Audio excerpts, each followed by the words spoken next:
Let's talk about audience analysis today. Before I get started, I wanted to let you know it's raining in beautiful Tennessee as I film this. So you can hear the rain in the background and see the green of spring starting to pour out everywhere. When we think about audience analysis with our speeches, we're really thinking about what does the audience need and how can I, as a speaker, reach that audience. And so when we think about our audience, we really need to know who they are and how they feel about our speech topics.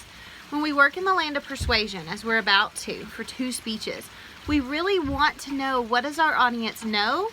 What does our audience believe? What does our audience value? Because that helps us be able to craft our speech in a way to truly reach what that audience needs.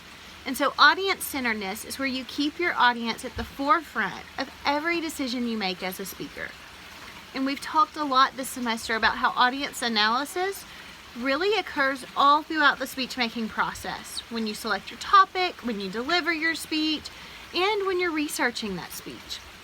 When we look at audience centeredness and audience analysis, we really want to be able to identify with our audience. This is a process known as identification.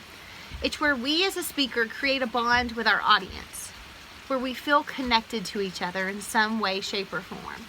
When we're able to identify with our audience, the audience is more likely to listen to us, they're more likely to tune in to us, and as a result, we're more likely to be able to persuade them. One of the ways that we build identification is by emphasizing common goals, common values, and common experiences. And so when we emphasize the things that we share in common, it helps us grow closer. Instead of feeling like there's no way that that person who's speaking knows what I'm dealing with or knows what's happening to me. We know that audiences are like human beings. We're egocentric. We care about what matters to us and what impacts us. And so we have to think about what matters to the audience as we begin. What matters to the audience?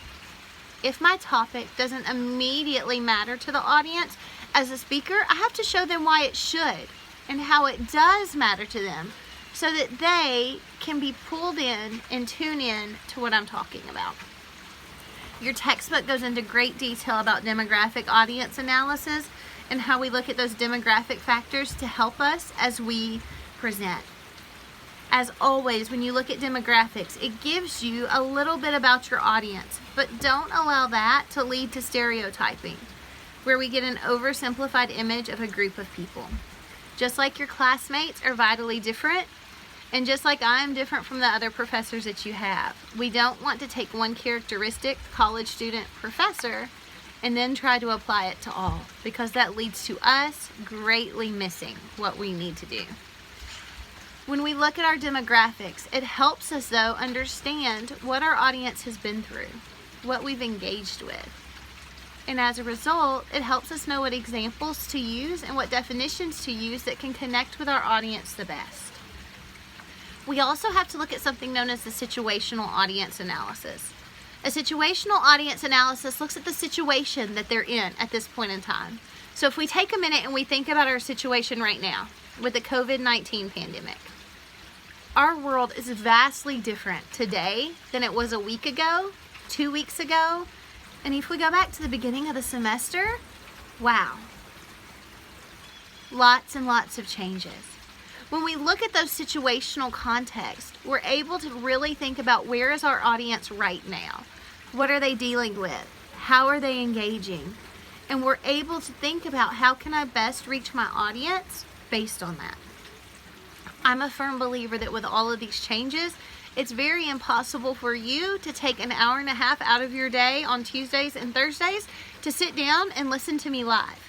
And that's why we're going with micro lectures, so that you can engage with these at the times that are convenient for you.